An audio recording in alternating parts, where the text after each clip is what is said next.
کون ہو تو سوال کرنے والے کہ علم کتنا تھا؟ آپ کیسے سوال کر سکتے؟ جس کی زندگی کا دار و مدار یہ ہے کہ ایک ایک لمحہ گنا ہوا ہے. قرآن میں کسی کی قسم نہیں کھائی اللہ نے. لا عمر کا اے پیغمبر تیری عمر مقدس کی قسم. ایک ایک لمحہ حیات کی قسم کھائی ہے اللہ نے. ایک ایک انداز کی قسم کھائی ہے اللہ نے.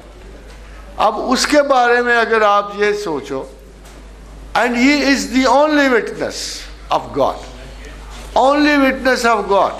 لوگ معاملہ کنفیوز کر دیتے. زمین پر خدا کی شہادت دینے والا کوئی بندہ, کوئی آئی وٹنس موجود نہیں. دی پروسیسنگ یہ ہو رہی تھی, کسی نے وہی سنی, کسی نے آگے سنا, تھوڑا تھوڑا کر کے خدا کے قریب آ رہے تھے. جب موسیٰ آئے نا تو کلام دیا گیا. Anybody can refuse this fact after reading the entire religious books کہ موسیٰ نے اللہ سے کلام کیا. کلام تک آ گئے.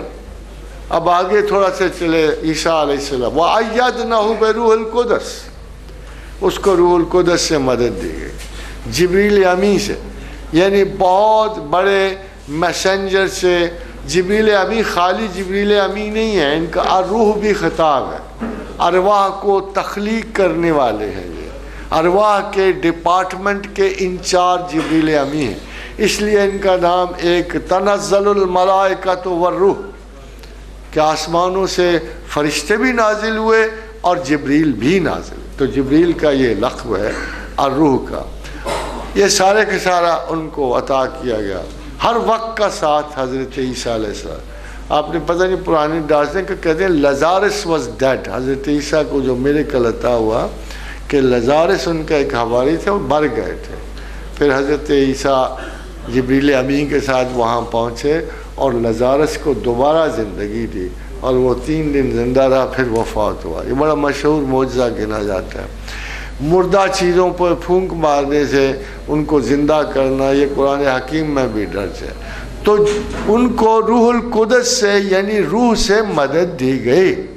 اب ایک چیز باقی تھی, ویژن, ایک نظری شہادت ہے. اور کس خوبی سے قرآن حکیم نے کہا کہ وہ عظیم قوتوں والا اس کے قریب اترا. وما زاغ البصر وما طغى, نہ اس کی آنکھوں نے کجی کی, نہ بہکی, نہ نظر بہکی. اور حضور نے he is the only human on earth who stands eyewitness to the presence of God and nobody else. لوگ کہتے ہیں انہوں نے جبریل کو دیکھا. مزے کی بات یہ ہے کہ جبریل سدرۃ المنتہا پر ریٹائر ہو چکے تھے, اور انہوں نے کہا کہ یا رسول اللہ اس سے آگے میں نہیں جا سکتا, اس سے آگے میں اگر ایک لمحہ بھی جاؤں گا تو میں جلا کے خاکستر کر, میری حدود ہی نہیں بنتی, آگے آپ اکیلے ہی جاؤ گے.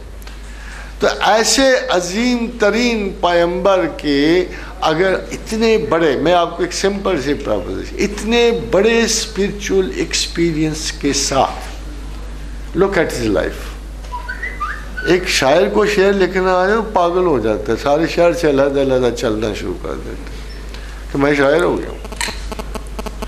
اور یہ دیکھو کہ زندگی اور کائنات کا سب سے بڑا ایکسپیرینس رکھنے کے باوجود محمد الرسول اللہ صلی اللہ علیہ وآلہ وسلم کتنے نارمل ہیں, حیرانی کا باعث. ایک دفعہ بھی انکشاف نہیں ہوتا, حتیٰ کہ الحمدللہ رب العالمین, اور کہا کہ میں رب عالمین ہوں, اور میرا یہ جو پیغمبر ہے رحمت للعالمین. عالمین میں کوئی تخصیص تو نہیں نہ دیکھتے, تو مطلب تو یہی ہوا کہ جہاں جہاں رب العالمین ہے وہاں وہاں رحمت للعالمین ہے.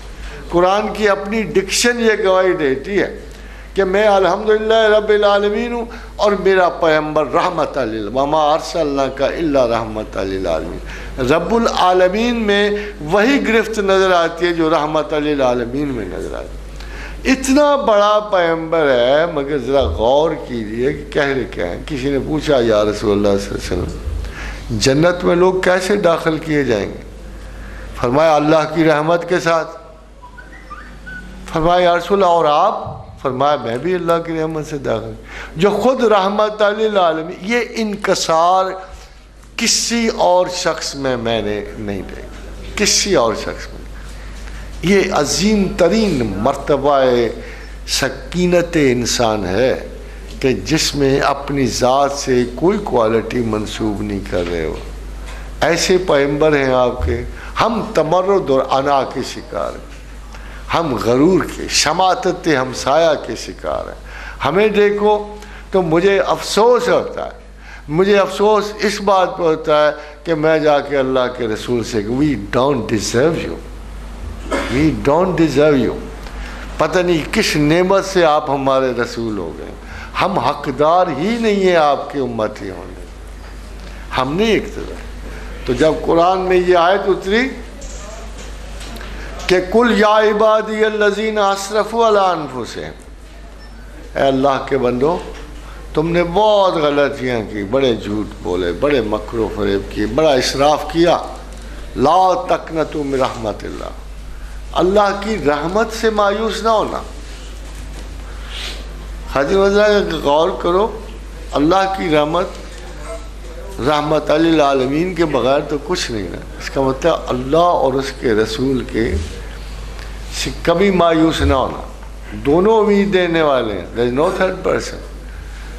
ان اللہ یغفر الذنوب جميعا، تمہارا وہ اللہ ہے جو ٹوٹل گناہ معاف کر دیتا ہے، ٹوٹل۔ اب مولوی صاحب ہیں، کبھی آدھا گناہ کاٹتے ہیں، کبھی بڑا گناہ کاٹتے ہیں، کبھی کبیرہ کاٹ لیتے ہیں، کبھی صغیرہ کاٹ لیتے ہیں۔ In fact, the Quran's ayah is absolutely clear کہ ان اللہ یغفر الذنوب جميعا، کہ خدا وہ ہے جو جملہ تمام گناہ، ٹوٹل گناہ معاف کرے۔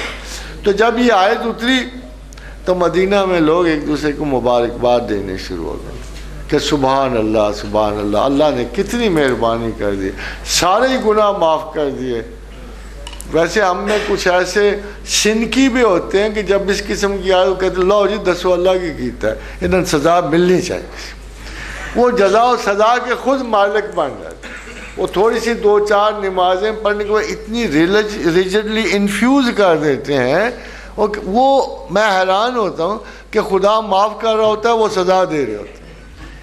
These semi gods of behavior، یہ سیمی گاڈز آف بیہیویئر ہمیں خاصا تنگ کرتے ہیں، آج کل بھی کر رہے ہیں۔ اینی وے جب یہ کھل گئی، یہ آیت کھل گئی، مدینہ میں لوگوں نے ایک دوسرے کو یار آج تو کمال کر دی اللہ نے، حد ہی ہو گئی اس کے کرم کی، سبھی معاف کر دیے، سبھی بخشے گئے، صرف ایک شک رکھی، ایک لا تقنطوا من رحمت اللہ۔ Before you expect his graces, it is necessary to know his grace۔ پہچانو تو صحیح نا وہ ہمارا رب ہے، اگر تم نے پہچان لیا تو باقی چھٹی ہے، فکر نہ کرو۔ تو چلتے چلتے نا لوگ اہل بیت کرام کے پاس پہنچے اور کہا دیکھا آج کیسی خوبصورت آیت اتری ہے، کیا حسن عالم تاب اترا ہے زمین پر، سب انسانوں کی بخشش حضور پروردگار سے ہوئی اور اتنی آسان ہوئی۔ تو وہ کہنے لگے اچھا تم اس آیت سے خوش ہوتے ہو، ہم تو دوسری سے خوش ہوتے ہیں۔ تو انہوں نے کہا صحابہ سنیں اے اہل بیت کرام، کیا اس سے بڑی بھی کوئی آیت موجود ہے جس سے تم خوش ہوتے ہو؟ کہنے لگے ہاں تم نے نہیں سنی وَلَسَوْفَ يُؤْتِيكَ رَبُّكَ فَتَرْضَىٰ، اے پیغمبر ہم تمہیں ہر حال میں راضی کر کے چھوڑیں گے۔ اور ہمیں پتہ ہے کہ اللہ کا رسول اپنی امت کی بخشش کے سوا کسی اور چیز پہ راضی نہیں ہوگا۔